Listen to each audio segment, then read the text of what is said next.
दोस्तों, आखिर क्यों मैथिली ठाकुर को वोट नहीं देंगे अलीनगर के लोग? बताएंगे आपको वजह। भारी पड़ेगा पाक का अपमान। अलीनगर की राजनीति में जातीय समीकरण, स्थानीय असंतोष भाजपा के लिए बड़ा सिरदर्द बनते नजर आ रहा है। लोग साफ कहते नजर आ रहे हैं, पहले मिथिला समझो फिर मैथिली लड़ो चुनाव। दोस्तों, क्या भाजपा की ये चाल उन्हीं पर भारी पड़ेगी? अलीनगर सीट का क्या है जातीय गणित, क्या है इतिहास, क्या रहा है पूर्व, क्या है वर्तमान, सब कुछ आपको बताएंगे। आप लास्ट तक बने रहिए। आप देख रहे हैं द राजनीति बिहार का विशेष सेगमेंट खबर और विश्लेषण। मैं हूं आपके साथ यासूब रजा। दोस्तों, दरभंगा से लगभग 40 किलोमीटर दूर स्थित अलीनगर विधानसभा सीट और इसकी राजनीति हमेशा से ही, अलीनगर की राजनीति हमेशा से ही जातीय समीकरणों पर आधारित रही है। अलीनगर विधानसभा सीट का गठन वैसे तो 2008 में हुआ है। इससे पहले ये मानीगाछी सीट कहलाती थी। ये सीट एक समय में कांग्रेस के दिग्गज नेता डॉक्टर नागेंद्र झा का गढ़ माना जाता था। 1977 से 1990 तक इस सीट से डॉक्टर नागेंद्र झा या उनके बेटे और बाद में बिहार कांग्रेस के अध्यक्ष बने डॉक्टर मदन मोहन झा जीतते आ रहे थे।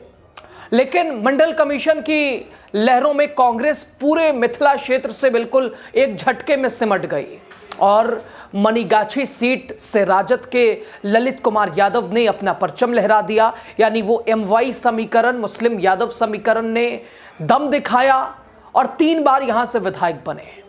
मनीगाछी से सटी एक और सीट है बेनीपुर, जहां से राजद के दिग्गज नेता अब्दुल बारी सिद्दीकी उसी तरह से जीतते आ रहे थे।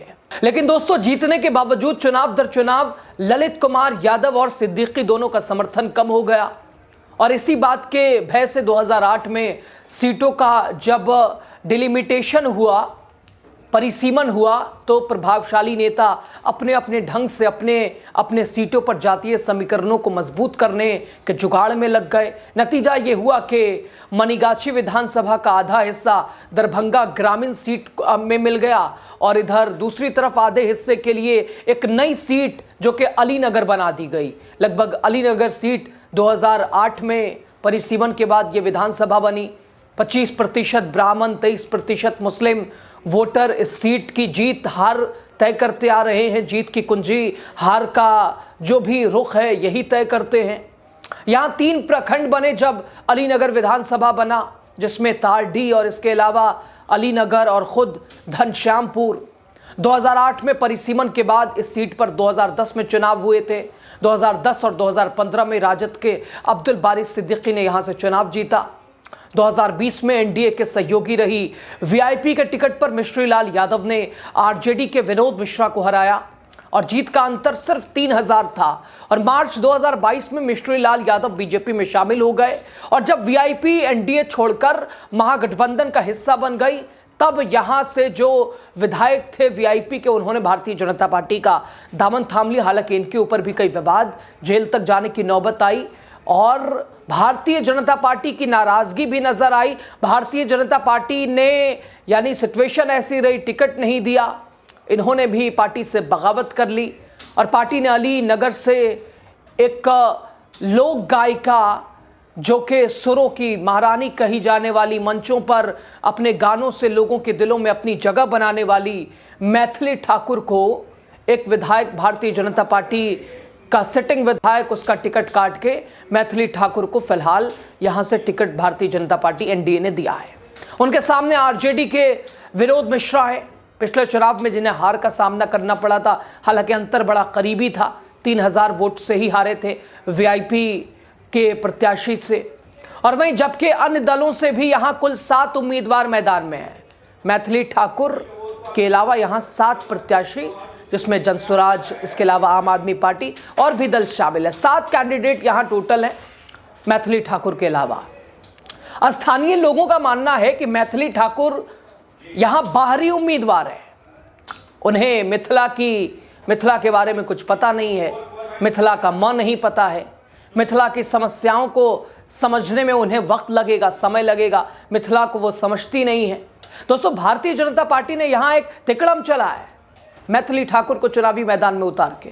लेकिन क्या बीजेपी के लिए ये मास्टर स्ट्रोक खुद मुसीबत बन जाएगा। हालात ऐसे ही नजर आ रहे हैं।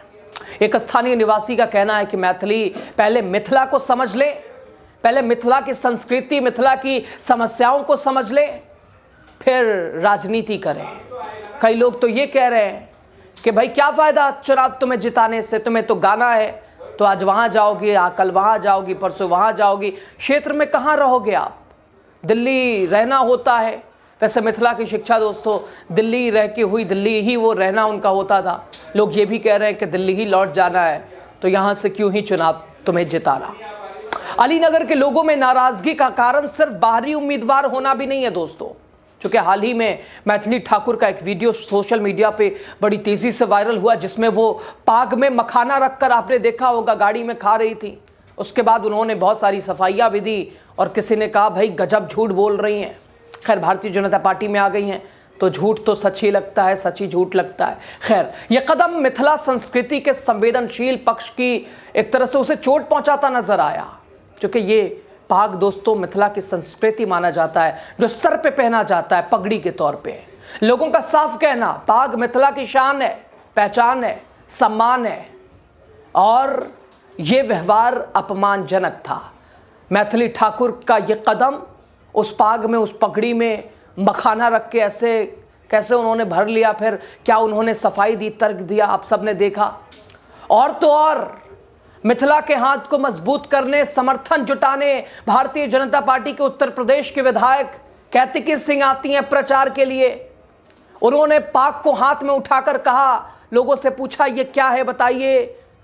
भीड़ ने जवाब दिया ये मिथिला का सम्मान है। कैतिकी सिंह ने पाग को एक तरफ टेबल पर रख दिया और कहा कि सम्मान ये नहीं है, सम्मान तो ये है, यानी वास्तविक सम्मान बताया। इशारा था मैथिली ठाकुर की तरफ कि मिथिला का सम्मान ये पाग, ये पगड़ी नहीं, बल्कि ये साथ में बैठी मैथिली ठाकुर जो कि चुनाव लड़ रही है। दोस्तों इस घटना ने विवाद को और हवा दे दी। एक तरफ तो वो सम्मान बताना, इशारा मैथिली की तरफ करते हुए। खैर अलीनगर के मतदाता साफ कह रहे हैं, वो अपनी नाराजगी जता रहे हैं। लोग कहते हैं बीजेपी ने लोकल उम्मीदवार ना देकर बाहरी को टिकट दिया है, जिससे लोगों के अंदर गुस्सा है, नाराजगी है, और पाक विवाद और बाहरी होने का टैग उनकी राह में चुनौती बनता नजर आ रहा है। बीजेपी के लिए मुसीबत बनता नजर आ रहा है। बीजेपी की चाल फेल होती नजर आ रही है। बीजेपी के लिए साख बचाना मुश्किल हो गया। खैर दोस्तों विशेषज्ञों का कहना है कि अगर ब्राह्मण और मुस्लिम वोटर विभाजित होते हैं तो मैथिली ठाकुर के लिए और मुश्किल हो सकता है। दोस्तों इस सीट पर कुल 48% ब्राह्मण और मुस्लिम है। मुस्लिम वोट आरजेडी के कोर वोटर माने जाते हैं। पिछले चुनाव में ब्राह्मण वोट बंटने के कारण आरजेडी को फायदा हुआ था, और इस बार भी मैथिली ठाकुर के लिए ये बड़ी चुनौती बनी हुई है। स्थानीय मुद्दे जैसे हर साल बाढ़ आ जाती है, युवाओं का पलायन है, चुनाव में ये निर्णायक कदम माने जा सकते हैं और माने जाते हैं।